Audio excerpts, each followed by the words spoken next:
memberikan materi yang namanya The Magic Funnel, The Magic Funnel of Marketing, ya. The Magic Funnel. Coba ulangi apa, Bu? The Magic Funnel. Ya, The Magic Marketing Funnel, sorry. The Magic Marketing Funnel. Apa artinya? Funnel itu apa, Bu? Funnel itu kayak saluran. The Magic Marketing Funnel itu artinya saluran marketing yang ajaib. Ya. Sekarang begini, saya pengen cerita. Kita akan masuk pada materinya ya. Bismillahirrahmanirrahim.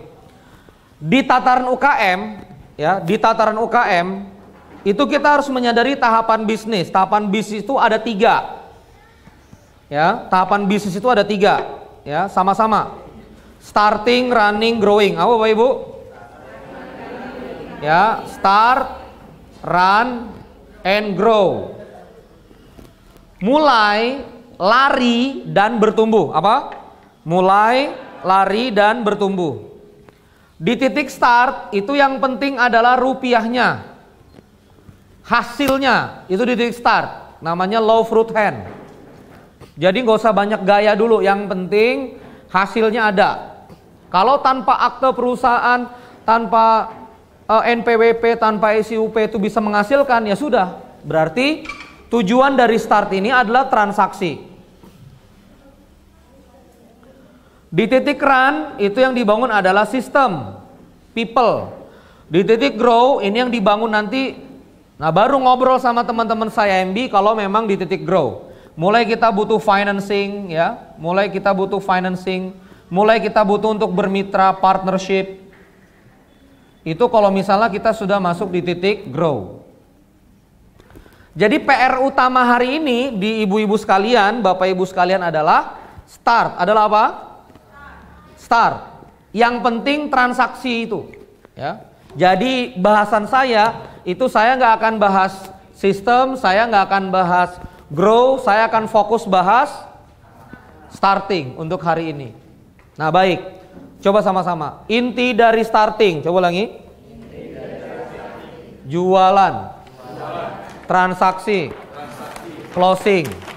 Ya, jadi inti dari starting itu adalah jualan, transaksi, closingnya itu. Nah, ini dia yang suka dilalaikan oleh teman-teman UKM. Begitu kita bicara transaksi, kita maunya apa? Ini pembeli,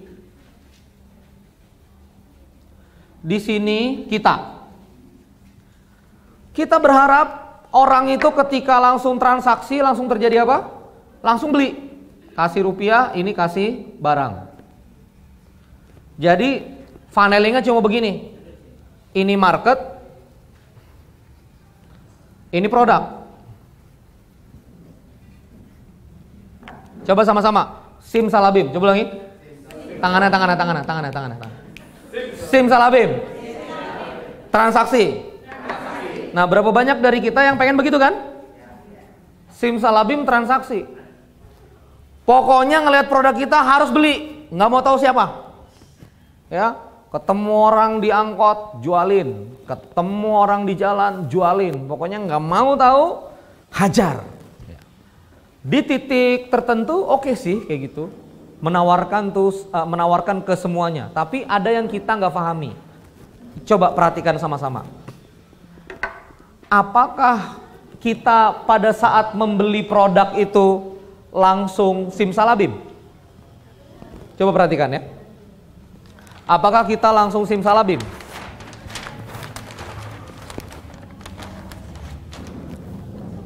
Market, coba. Market atau pasar?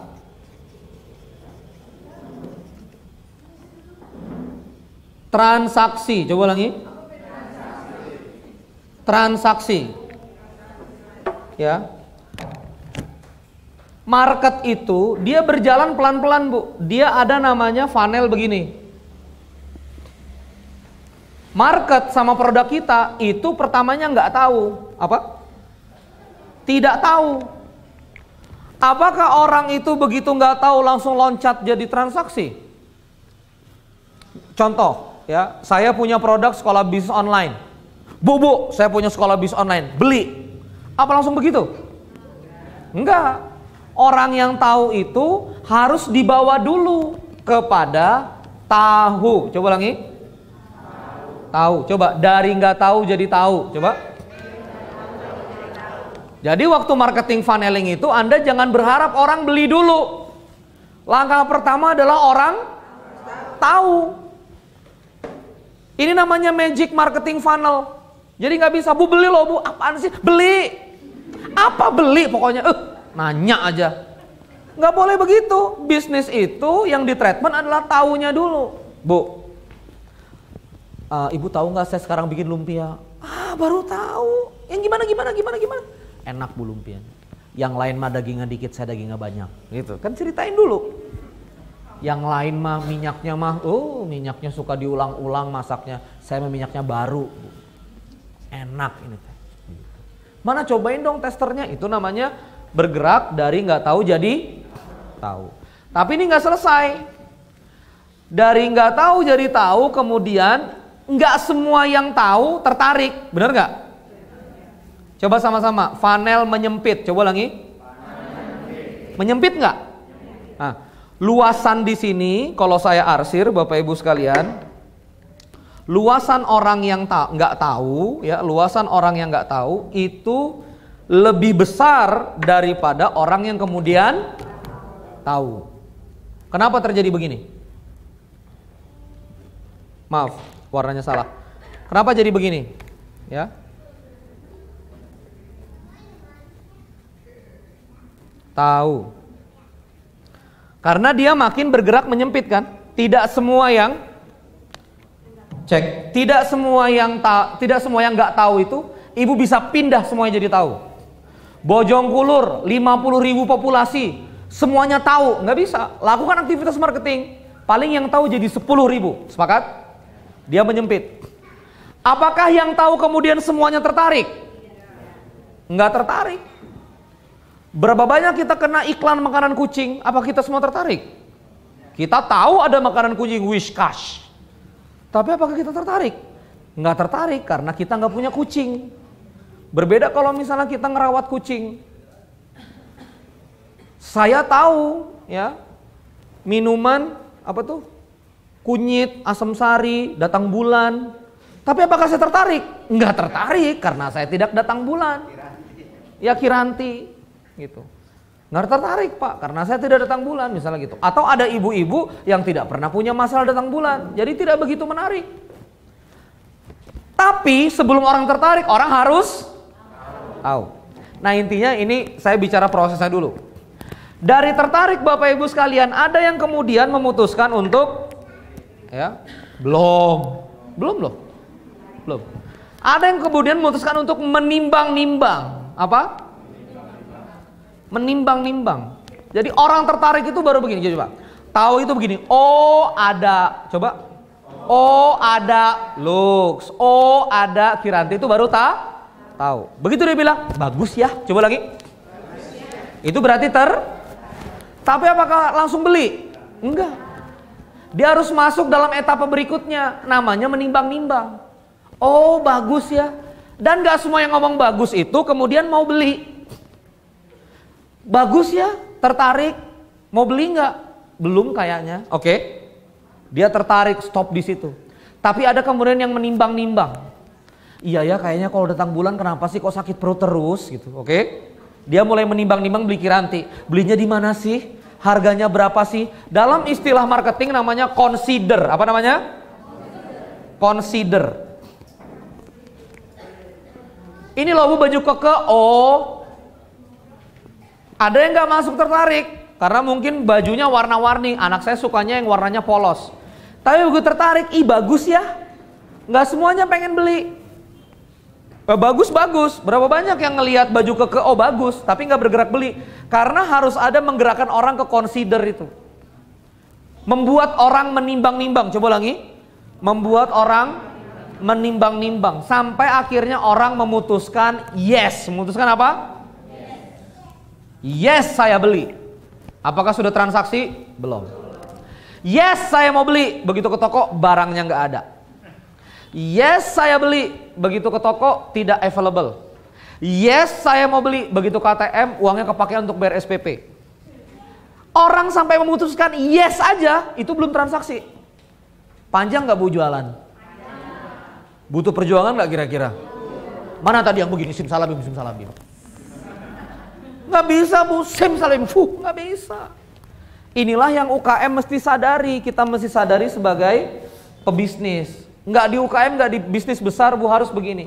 Hingga nanti ketemu namanya adalah availability ya, atau ketersediaan. Apa namanya? Ketersediaan. Nyambung di sini ketersediaannya ada, channel distribusinya ketemu, kemampuannya, capacity marketnya ketemu. Orang yang akhirnya ngomong yes ini akhirnya masuk dalam transaksi. Sehingga perjalanan ya dari orang nggak tahu jadi tahu ini itu panjang. Namanya alur psikologi market. Alur psikologi market. Psikologi market ini begini. Bukan psikografi market ya, bukan market, nanti market behavior beda lagi, tapi ada namanya alur. Coba sama-sama, nggak tahu jadi tahu. Coba ulangi. Tahu jadi tertarik. Tertarik jadi menimbang-nimbang. Menimbang-nimbang jadi yes. Jadi yes, setelah yes ketemu availability, cocok, ketemu kemudian transaksi. Uangnya cocok. Ilmu dasar marketing cuma sampai transaksi. Tapi magic funneling Randy nanti kita tambahin, saya akan bedah ini, itu menjadi bagaimana orang yang transaksi kemudian bicara ke market. Bicara kemana? Ya Allah, ternyata ciloknya Mbak Mirah tuh enak loh. Ah masa? Belinya di mana? Di situ. Akhirnya bergerak lagi. Si market itu kemudian langsung masuk ke tertarik. Ada yang langsung masuk ke tahu. Ya, mohon maaf ini salah. Jadi kita harus berpikir juga bagaimana orang yang transaksi itu kemudian melakukan advokasi. Apa namanya? Kalau misalnya di hukum itu advokasi itu apa? Pembelaan. Advokasi itu Anda sebagai UKM harus membuat produk Anda itu dibela. Bakso Anda dibela, lumpia Anda dibela. Gimana mau dibela lumpianya begitu digigit kayak sendal. Au. Beberapa UKM ngomong kan yang penting udah selling, closing. Mau lumpianya nggak bisa dimakan, nggak mau tahu, biarin aja yang penting udah closing. Itu membuat apa? Orang nggak jadi marketer, nggak jadi advocate, malah jadi apa? Prosecutor, penuntut. Jangan lagi beli di situ. Lumpianya nggak bisa digigit, baksonya nggak bisa dikunyah, Allahu Akbar. Kuahnya meni asin, Allahu Akbar. Nah, jadi nggak bisa Bu. Ini sama ibu-ibu harus begini Pak, ya. Kalau nggak dia tidur, ya. Saya ngikutin market aja sih sebetulnya. Jadi Bapak Ibu sekalian, ini harus dipikirkan. Transaksi jadi marketer. Coba ulangi. Maaf, market jadi marketer. Coba. Customer jadi advocate. Mendorong market, menggerakkan jadi tahu, jadi tertarik, sehingga itu yang membuat bisnis itu besar. Logis nggak materi saya? Logis. Tahu nggak kesalahan hari ini apa? Tidak dikerjakan menggerakkan orang jadi taunya. Tidak dikerjakan menjadi tertariknya. Oke? Tidak dikerjakan. Ini ada kerjaannya masing-masing. Makanya sabun Lux itu jualan di Indomaret tapi dia tetap pasang billboard. Dia pasang Dian Sastro pakai sabun Lux supaya kalau ibu mandi berasa Dian Sastro. Padahal jauh Bu, jauh. Ya. Tapi Lux itu pakai Dian Sastro gitu supaya berasa Dian Sastro. Axe pakai Ariel, biar kami yang pakai Axe berasa Ariel. Padahal 1 liter Axe ditumpah ke badan itu nggak berubah diri jadi Ariel. Coba itu dikerjakan oleh Axe, dikerjakan oleh Sunlight, dikerjakan oleh Indofood. Anaknya Ahmad Dhani, ya, anaknya Ahmad Dhani. Ya, Indomie, siapa sih itu lupa saya. Al, Indomie, keren. Sejak kapan anaknya Ahmad Dhani makan Indomie? Coba dibayangkan. Anak kosan, iya, makan mie bungkus. Coba dibayangkan. Keren. Apa yang dia bangun? Di sini ingin membangun ketertarikan di segmen anak muda. Indomie sudah habis membabat pasar orang tua. dengan buka puasa, Indomie seleraku, itu habis Bu, 10 tahun Indomie memborbar di rumah tangga. Buka puasa bersama Indomie. Begitu sahur, sahur bersama Indomie. Begitu lebaran, lebaran. Rumah tangga udah beres, dia mau buka pasar. Di mana dia mau buka pasar? Dia anak muda. Makanya pakai al. Tapi intinya Bapak Ibu sekalian, perjalanannya panjang. Coba ulangi apa? Perjalanannya panjang. Nah, ini ilmu dasarnya ya, ini ilmu dasarnya. Tetapi jika disederhanakan Bapak Ibu, jika sederhanakan, polanya begini. Market itu terbagi menjadi 3 temperatur ya, 3 suhu besar. Market itu terbagi menjadi 3 suhu yang sangat besar. Ya, dia terbagi menjadi 3 bagian yang sangat-sangat besar. Yang pertama adalah cold market. Coba lagi. Cold market. Cold itu apa? Dingin, ya. Makanya kita nyebutnya kulkas. Itu kan dari kata cool and case. Case yang cool. Di Indonesia kan jadi kulkas. Asal katanya itu cool case, ya. Nah, cold market. Market itu ada yang cold. Cold market, dia dingin. Ibu mau goyang kayak apa aja dia dingin. Karena dia masih belum tahu apa-apa. Gitu. Itu namanya cold market. Misalnya beli baju ke apa sih? Gitu. Ke apa sih? Nah, itu masih cold market dia. Maka cold market ini jangan dipaksa beli dulu. Dia harus dibawa ke warm market. Coba lagi. Warm market. Apa market apa ini? Anget Bu. Nah, jadi anget-anget kuku. Ya, kalau ini dingin, kalau ini apa? Kalau ini dingin, ini mulai hangat. Sama kayak tadi, orang mulai tertarik. Oh gitu. Keke bagus loh bahannya ini. Kamu nggak tahu, tuh keke di Bogor udah 600.000 potong. Oh gitu. Oh gitu. Dia mulai bergerak. Jadi harus digeser ke warm market. Tapi warm itu apakah langsung mau beli? Enggak, harus dimasukkan ke hot market. Nah, hot market ini apa? Pasar yang udah panas. Oke, kalau nggak salah Mas Irwan ini berbayar ya, 50.000 ya. Saya ngeliat posternya ya. Bu, ini acaranya berbayar 50.000. Bagi UKM, saya pernah jadi UKM. 50.000 itu gede. Bisa jadi 1 tiket nonton bioskop. Bisa jadi beras udah berapa kilo tuh 50.000. Jadi begitu ada 50.000, itu kalau kena pasar yang cold market gimana? Forum UKM Bojongkulur, CEO berbagi, balai desa, acara apaan nih? Itu cold market. Tapi begitu didatangin orang, Bu bagus loh Bu ini Bu, ya ampun, lucu nih pembicaranya gendut-gendut kacamata. Masa sih iya, masa sih ini loh Bu keke Bu, udah 600.000 potong Bu, nasional ini. Mau berbagi nih, masa sih? Orang mulai apa? Transform ke warm market. Oh gitu, tapi lihat nanti ya Mbak Mira ya, aku nggak tahu nanti tanggal segitu aku ada acara enggak, gitu kan gitu. Bener nggak Mas Irwan? Tapi aku nggak tahu ya Mas Irwan ya, pokoknya aku nulis dulu deh nama deh, gitu. Nah begitu ternyata Mas Irwan kasih YouTube-nya, ya, kasih ini loh Mas Randy. Oh ini orangnya ya ampun kapan datang? Nah itu namanya apa? Hot market, itu militan itu. Wah, kapan Kang Randy datang? Saya tadi Pak di Binaul Ummah di mana tuh dekat Unisma itu. Tempatnya Bang Bara. Mobil Pak sampai 12 Pak. 100 orang penuh sampai nolak-nolak peserta. Karena sudah hot market. Kenapa? Saya ke TDA udah lama. Saya udah ngisi panggung TDA 2 kali. Keliling pesta wirausaha wilayah sudah sering. Mereka udah tahu Randy Saputra siapa, isi kepalanya kayak apa, kalau bawain materi kayak apa. Randy ngisi selalu hal baru, selalu materi baru, nggak pernah berulang. Orang datang Pak karena pasarnya sudah apa? Panas. Saya bilang beli buku, langsung beli. Besok nonton. Ikut sekolah bis online, ikut sekolah bis karena pasarnya sudah apa? panas. Sama kayak ibu punya produk. Pelan-pelan digeser, pelan-pelan digeser.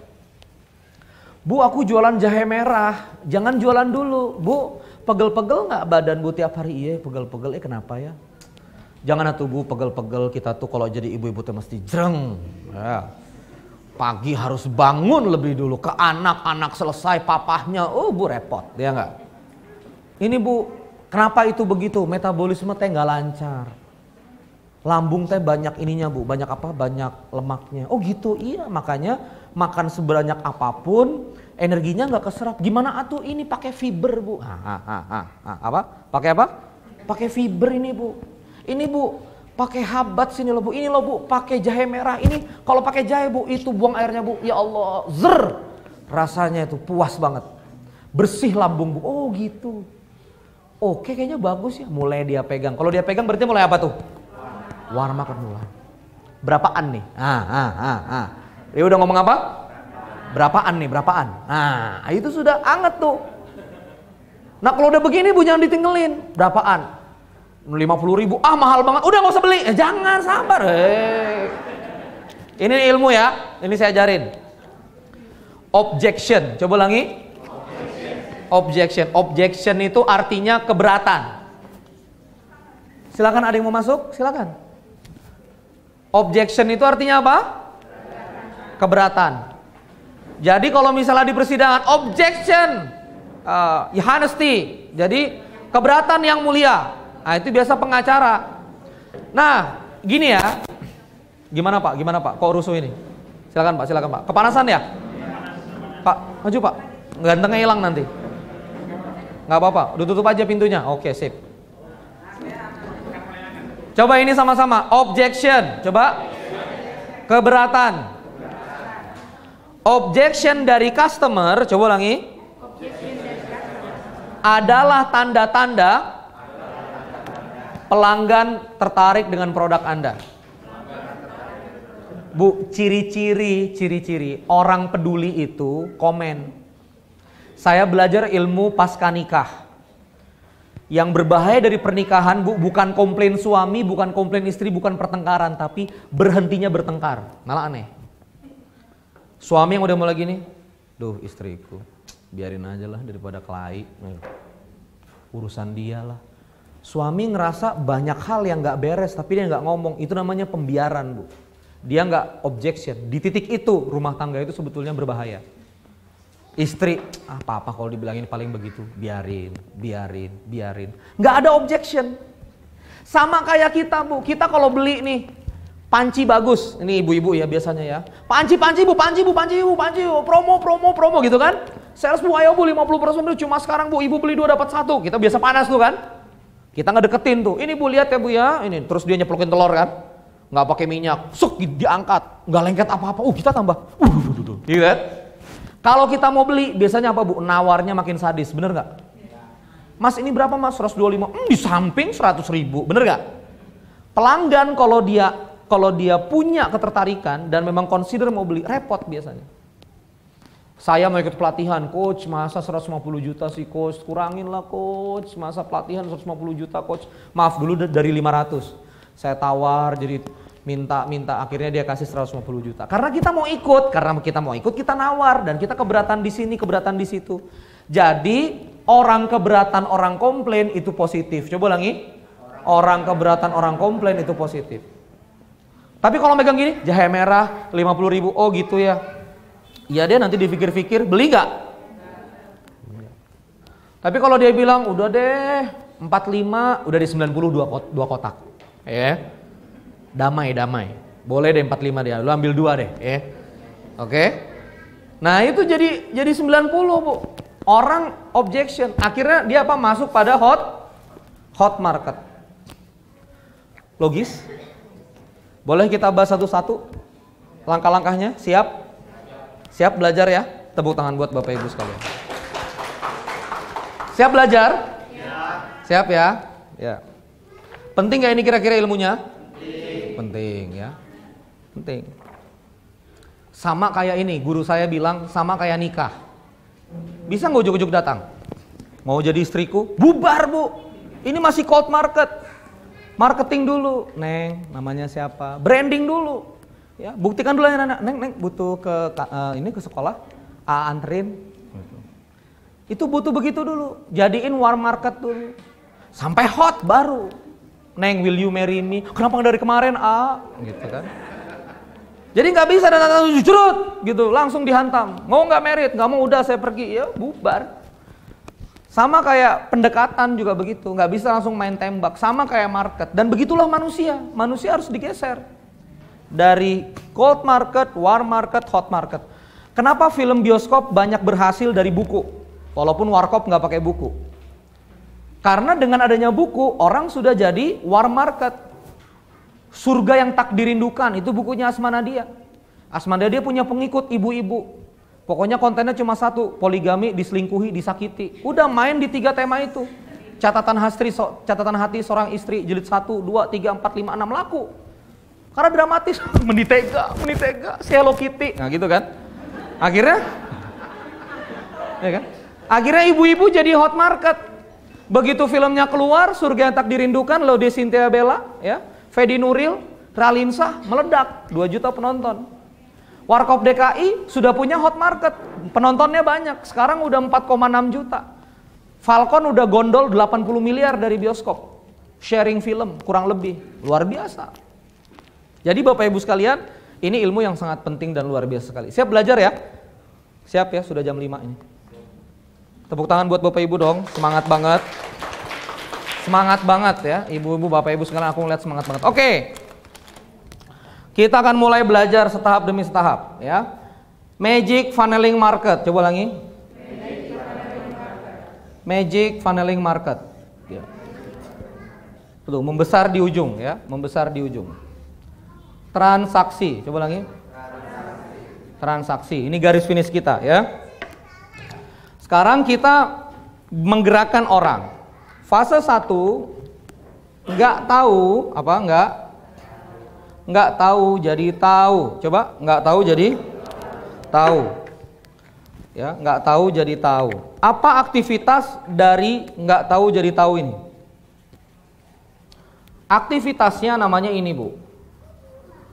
Awareness. Coba lagi. Awareness, branding awareness. Awareness. Makanya ada namanya brand awareness. Ya, prosesnya branding awareness. Artinya aware itu begini. Kalau kita jalan kaki, terus tiba-tiba ada anjing sebelah kiri kita, gitu, anjing, berarti kita aware. Apa? Aware. Tapi kalau misalnya kita jalan kaki, anjingnya di samping, jalan, padahal nih siap menggigit nih. Kita nggak sadar, tiba-tiba digigit aja, kita berarti tidak aware. Jadi aware itu bukan sekedar tahu, tapi ngeh, apa bahasanya? Ngeh. Karena kalau misalnya tahu, knowing. Kalau misalnya aware itu, kenapa nggak ditulis knowing? Karena aware itu bukan sekedar know, tapi aware itu ngeh. Oh, oh baju gitu loh. Jadi kalau misalnya, Ren kamu kerja di mana? Apaan tuh Ren? Nah berarti dia nggak tahu gitu loh. Nggak ngeh sama itu. Jadi yang pertama Bapak Ibu harus lakukan adalah aktivitas awareness. Nah disinilah aktivitas awareness itu cukup mahal biasanya. Kalau nggak pinter-pinter ya, pasang billboard. Kalau usaha-usaha besar, kalau usaha-usaha kecil berarti pasang iklan di FB, masukin promo, tulis di status. Tapi pertanyaannya begini, banyak orang yang ngomong sama saya begini, Kang, di Bekasi ini siapa yang nggak tahu produk saya? Apa katanya?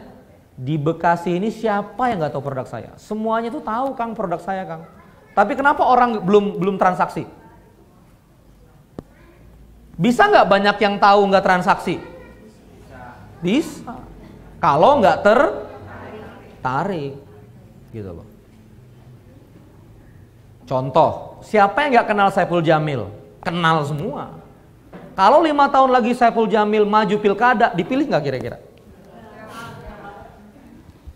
Enggak Kang, ada-ada aja gitu. Ya karena diketahui orang, belum tentu orang mau transaksi. Maka aktivitas pertama namanya apa? Awareness, bikin orang jadi tahu, ya. Maka coba dicek, kita udah punya aktivitas branding awareness belum? Foto profil FB ibu ada muka produknya nggak? Nama Facebook ibu lengket sama dengan nama produk nggak? Dalam 10 kali update status di Facebook, berapa kali ngomongin produk? Berapa banyak kira-kira orang yang tahu? List pertemanan di BBM atau di WA sudah tahu nggak kalau ibu jualan cilok? Sudah tahu nggak kalau ibu jualan cireng? Sudah tahu nggak kalau bapak jualan oli mesin? Itu harus kita bangun dulu kebertahuan itu. Baru kemudian dari nggak tahu ini kita gerakan ke tertarik.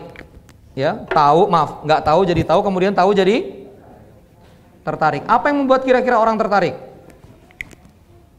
Halo Bapak Ibu?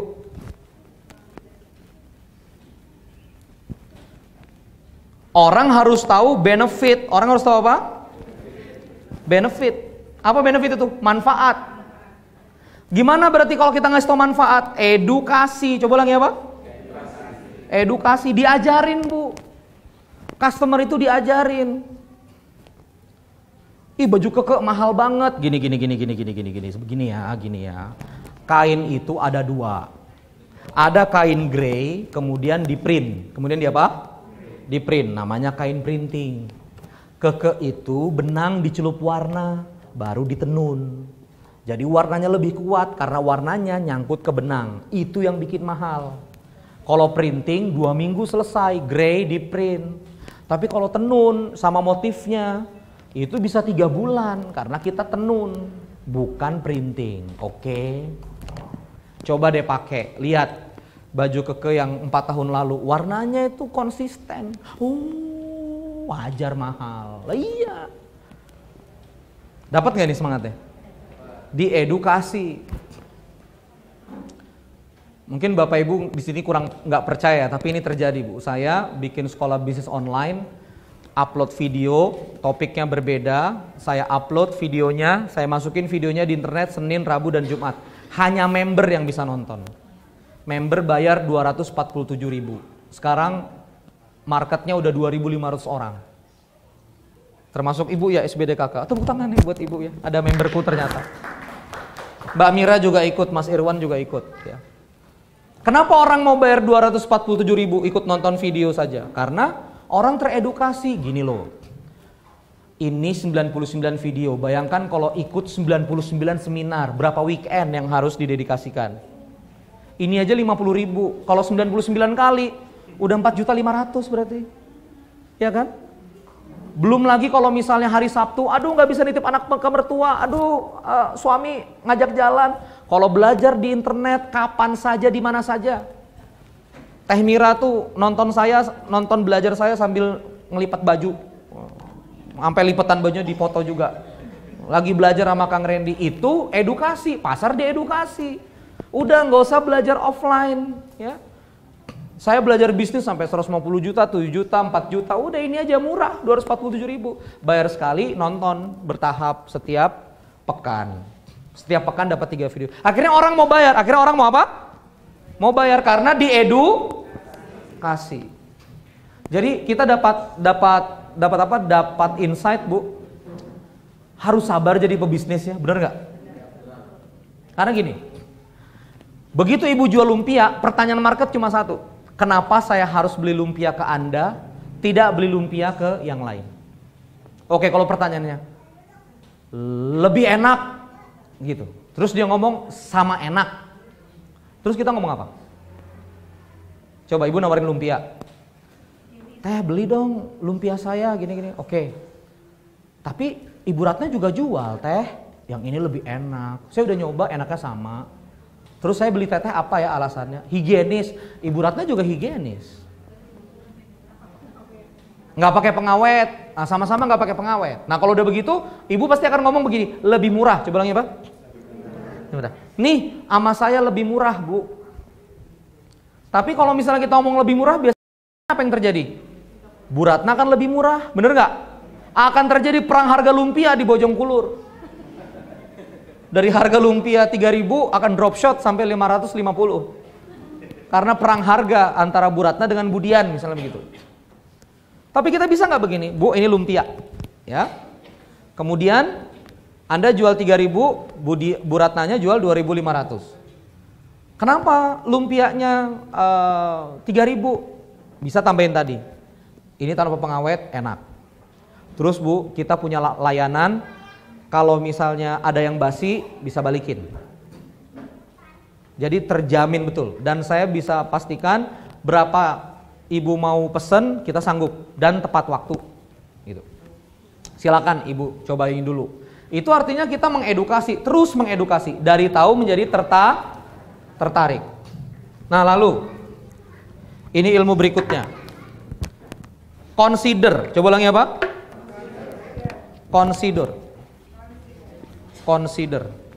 Apa yang membuat orang kemudian jadi consider? Ini dia ilmu yang jarang dimiliki oleh UKM. Ya. Touch the pain. Touch artinya menyentuh, pain artinya luka. Coba ulangi. Touch artinya menyentuh, pain artinya luka. Dan ini banyak dipakai oleh teman-teman sales. Ibu jual obat pelangsing. Nah Bu, ya makanya Ibu kan pengen ngecilin perut kan. Nah itu touch the pain. Ya. Kalau misalnya kayak saya touch the pain terus ini, perutnya gede. Kang Randy kapan kurus? Banyak tuh yang nawarin ke saya punya herbal nih Kang, tinggal diminum aja begini-begini. Karena dia mau touch the pain. Saya jadi consider, gini Bu. Kalau kita tidak membicarakan masalahnya, orang market tidak akan consider. Coba ulangi. Kalau kita tidak membicarakan masalahnya, market tidak consider. Contoh, kayak tadi jualan sekolah bisnis. Kalau saya bilang, ini sekolah bisnis bagus, dia ngomong yang lain juga bagus. Tapi kalau saya consider begini, Ibu kan tiap akhir pekan nggak bisa keluar ke seminar entrepreneur, mahal kan, gitu loh. Itu namanya touch the pain. Belum lagi bawa anak-anak. Begitu seminar, diam, mama bosan, gitu kan ya. Anaknya teriak. Terus kalau trainernya nggak ngerti parenting anak juga, anak siapa itu? Nah, gitu kan kadang-kadang kan. Tertekan betul. Belum lagi tengkar sama suami, Pak izin, gitu kan. Itu namanya touch the pain. Oke Bu, nggak usah keluar rumah, nggak usah gimana, udah nonton aja, ini praktis. Itu namanya touch the pain. Begitu touch the pain, orang akhirnya mau daftar. Jadi produk Ibu kalau kita jualan, makin dia menyelesaikan luka, dia makin cepat. Apakah jilbab bisa? Bisa jilbab. Bu, sebetulnya ya, orang itu ngelihat tuh ya, perut ke atas, bener nggak? Dalam komunikasi kan? Memandang, ada nggak memandang tuh begini? Nggak ada kan, muka. Maka dari itu sebetulnya gamis, ya itu sama nggak apa-apa. Apa yang dibedain? Kerudung. Kerudung harus ganti-ganti. Orang tuh nggak aware sama gamis, tapi orang aware sama kerudung. Makanya satu gamis kerudungnya bisa 5. Bu, gini. Saya bolak-balik Tamcit nih jualan. Sok Ibu hitung kalau dari Bojongkulur ke Tamrin City, sok angkutannya sabaraha, kan gitu. Sok, belum lagi salah pilih. Udah Bu, nitip ke saya bisa retur. Tinggal nambah 10.000. Bahkan saya buka nih harganya, saya ngambil 15. Ibu ngasih untung saya 10.000, 15.000. Deal ya 30.000. Itu namanya hit the pain. Saya fotoin ya Bu, nanti jilbabnya saya ambilin di Tamrin City. Kelilingin aja nih ibu-ibu Bojongkulur 500 orang. Kaya raya Anda jualan jilbab kerudung Tamrin City. Tapi harus hit the pain dulu. Bu, jilbabnya kayaknya minggu lalu ya. Itu ibu-ibu kan sensi kan gitu ini. Kalau berani sih. Ya. Nggak ditabok gitu ya. Tapi itu bisa ya. Dipahami nggak hit the pain? Boleh ada, boleh enggak. Touch the pain. Coba ulangi apa? Touch the pain. Injak lukanya. Coba ulangi. Injak lukanya. Diinjak aja. Keke itu dulu injak lukanya gimana? Cerianya anak-anak. Kenapa? Karena dulu baju muslim itu dramatis banget. Anak kecil dikasih koko satu warna sama kayak bapaknya. Bordirnya juga garis-garis. Jadi tua sebelum saatnya. Akhirnya kita elaborasi topi merah, kopiah merah, baju ungu, merah muda, garis-garis. Cerianya anak-anak. Berikan anak-anak itu dunianya, jangan dipaksa tua. Nah, gitu. Jadi Keke itu punya constraint, jangan bikin anak-anak tua sebelum saatnya. Biarkan dia bahagia dengan baju Keke. Itu semangat. Dan akhirnya hit the pain. Nah akhirnya consider, dan terakhir adalah ketemu dengan kanalnya, ketemu dengan channelnya. Dari transaksi Bapak Ibu, buat dia jadi kemudian marketer. Coba ulangi apa? Marketer. Untuk kemudian meluaskan lagi. Caranya gimana? Ini saya lakukan di Trusmi. Jadi kalau ibu ke Cirebon ada batik Trusmi gede 1 hektar, konsultannya salah satunya Randy, konsultan marketingnya. Saya bantuin Mas Ibnu sama Mbak Seli untuk ningkatin penjualan. Jadi saya minta kasir itu ngasih voucher 5 biji. Bu, terima kasih belanja di Trusmi ya. Ini ada voucher, ibu bisa kasih ke teman-teman ibu, berlakunya bulan depan. Berlakunya apa? Bulan depan. Jadi begitu dia pulang dari Trusmi, ini loh voucher Trusmi bagus loh, benar? Jadi kita memaksa orang yang belanja itu kemudian menjadi market. Terus di Trusmi saya bikin wall gede. Trusmi wall, foto di Trusmi, lalu kemudian Trusmi, toko batik terlengkap, terbaik, bla bla bla, di-upload. Kalau dia ngupload ke Instagram, dapat muk Bu, gelas. Trusmi gitu. Jadi kita ngemodal sekitar 15.000 sampai 20.000 untuk bikin muk. Jadi kalau orang moto masukin ke sosial media dapat gelas. Apa itu artinya?